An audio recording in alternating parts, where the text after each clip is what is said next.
च न जाने स्तुतिमहो न चाह्वानं ध्यानं तदपि च न जाने स्तुतिकथाः न जाने मुद्रास्ते तदपि च न जाने विलपनम् परं जाने मातः त्वदनुसरणं क्लेशहरणम् विधेरज्ञानेन द्रविणविरहेणालसतया विधेया शक्यत्वात् तव चरणयोर्याच्युतिरभूत् तदेतत्क्षन्तव्यम् जननि सकलोद्धारिणि शिवे पुत्रो जायेत क्वचिदपि कुमाता न भवति पृथिव्यां पुत्रास्ते जननि बहवः सन्ति सरलाः परं तेषां मध्ये विरलतरलोऽहं तव सुतः मदीयोऽयं त्यागः समुचितमिदं नो तव शिवे पुत्रो जायेत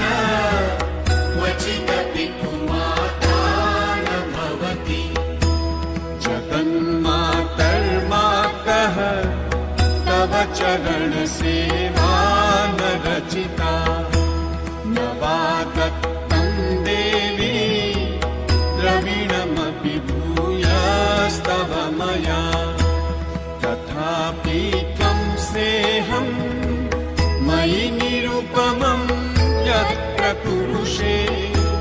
पुत्रो जायेत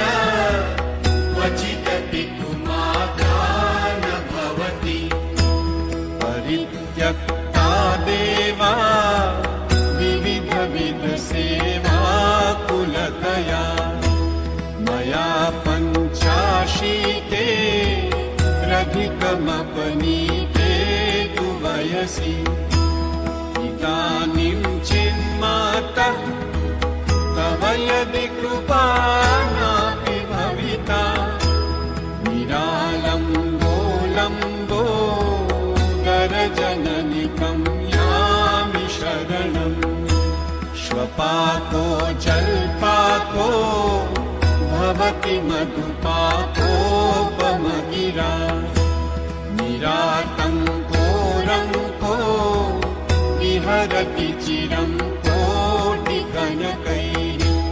तवापर्णे कर्णे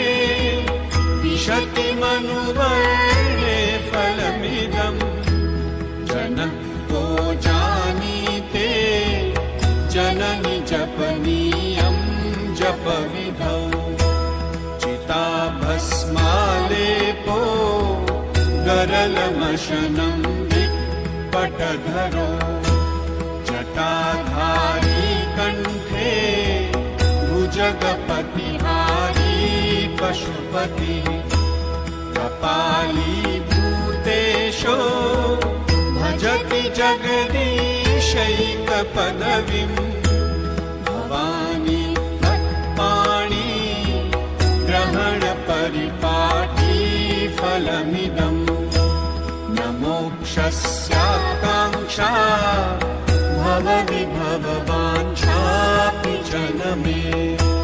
न विज्ञानापेक्षा शशिमुखि सुखेच्छापि न पुनः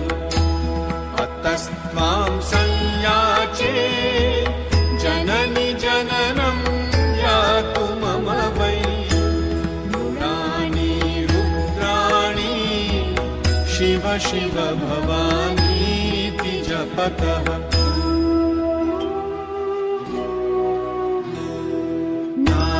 नाराधितासि विधिना विविधोपचारै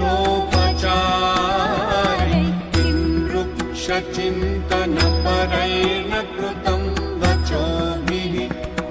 श्यामे त्वमेव यदि किञ्चन मय्यनाथे तत्से कृपाम् अपरं तवैव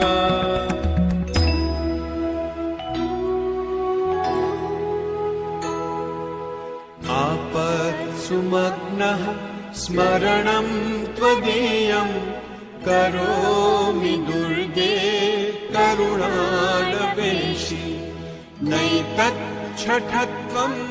मम भावयेथाः क्षुधार्तुषाता जननीं स्मरन्ति जगदम्ब विचित्रमत्र किं परिपूर्णा करुणास्ति चेन्मयी अपराध परम्परा परं न हि माता समुपेक्षते सुतम् मत्समः पातकी नास्ति पापग्नि त्वत्समानहि